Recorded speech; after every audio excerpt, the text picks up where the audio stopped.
Salut, salut, salut mes chers frères. Salut, j'espère que vous allez bien. Je me lève le matin, je tombe... Excusez-moi.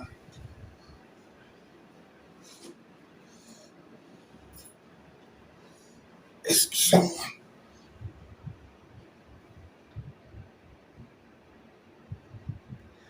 Bruno Bidjan, quelqu'un que j'ai beaucoup aimé et que j'aime bien parce que je l'ai vu très éloquent, essayer de mener dans sa sortie journalistique des informations telles que je laisse apprécier moi personnellement. Mais je ne comprends pas.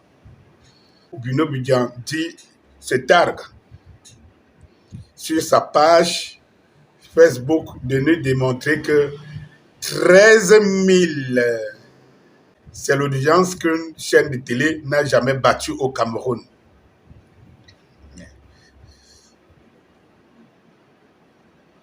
Mes chers frères et sœurs, dans un de mes posts hier, je disais que j'ai honte. J'ai vraiment honte.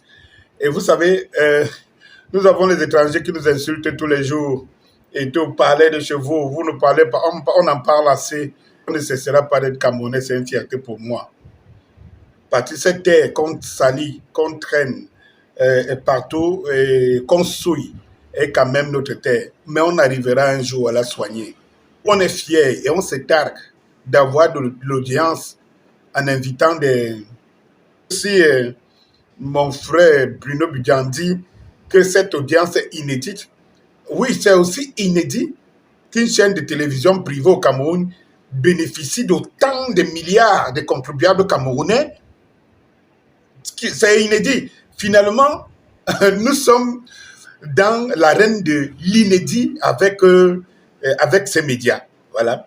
Qui bénéficie, disais-je, d'autant de milliards de francs. Et je pose donc la vraie question. C'était pour objectif de faire une chaîne people à la solde de tout ce qui n'est pas bon pour notre société, à la solde de tout ce qui aliène nos enfants, nos générations futures. Est-ce que autant de milliards investis n'a pour rôle que d'anéantir ce qui pouvait encore rester de conscience collective au Cameroun? Je me pose cette question. Et si toi, qui me regarde, qui me suis dans ma chaîne, tu ne te poses pas la même question, alors je me dis, il y a un véritable problème. Il y a un véritable problème. Mais je vais aussi te le dire, si tu penses que mon interrogation est importante, partage cette vidéo. Parce que regarde, voyez-vous, une vidéo, une sortie comme la mienne, vous ne verrez pas 2000. Si je faisais un direct, vous ne verrez pas 500 ou 200. Ah ben oui, ça c'est sûr. Ça c'est sûr. Ma propre fille à moi, elle a 18 ans. Comme j'étais en voyage, la seule information qu'elle puisse me partager avec moi, c'est que papa, tu as vu Croqueuse de Diamant, tu as vu l'émission sur Croqueuse de Diamant. Elle veut en commenter. Mes chers frères et sœurs, j'étais si mal à l'aise. Ma fille, peut-être lorsqu'elle va suivre cette vidéo, c'est là où elle comprendra qu'elle a mis son papa très mal à l'aise. J'avais une fois doublement honte de moi et je ne pouvais pas le dire à ma fille. Parce que je ne savais même pas par où commencer.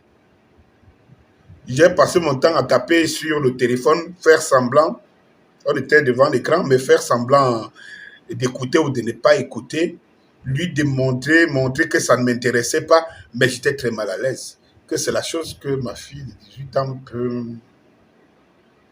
Autant d'informations qui passent à la télé, qui pouvaient être des éléments de sensibilisation et d'éducation.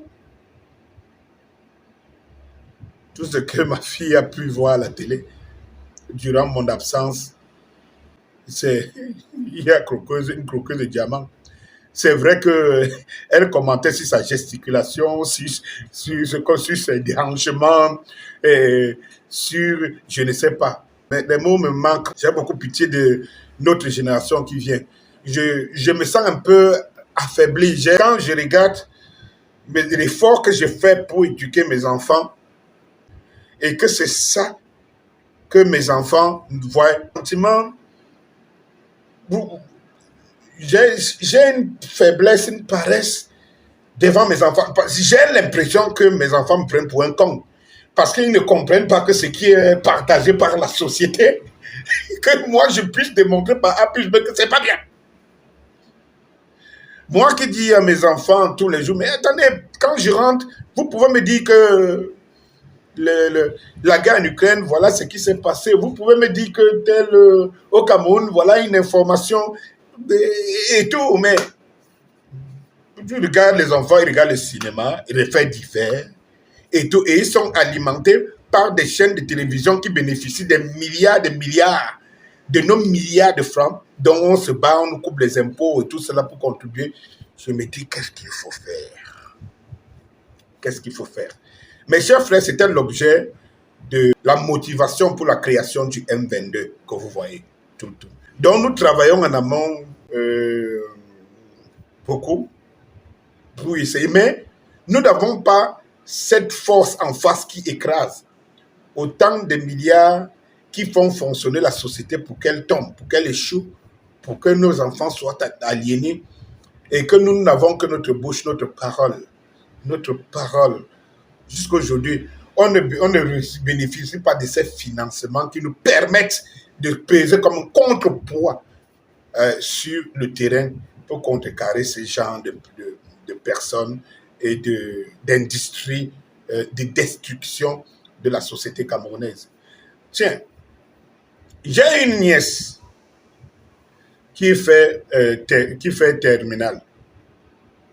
Je termine par là.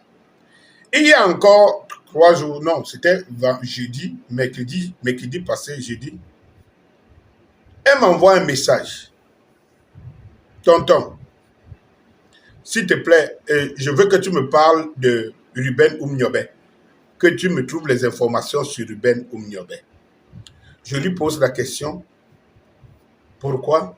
Elle me dit que non, c'est un sujet qui a été posé par notre professeur d'histoire au lycée. Donc, il nous a demandé de... Je cherche des informations pour monter mon cours. J'étais à Bassoudi, mes chers frères et sœurs. J'étais à Bassoudi parce qu'un enfant en terminale, vivant au Cameroun, Camerounais d'origine, de nature, en terminale, me pose encore la question qui est Oumniobé.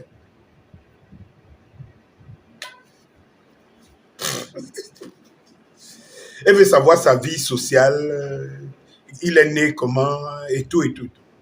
J'ai d'abord passé 2 jours très frustré. Mais finalement, j'ai pris un document, je l'ai donné.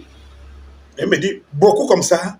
Non, je lui ai dit que tu parlais de la vie sociale. Non, c'est résumé en quelques 3 pages et tout.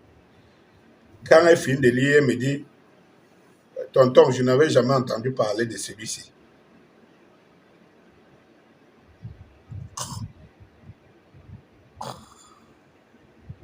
Terminal. On n'a jamais entendu parler de Ruben Oumniobé.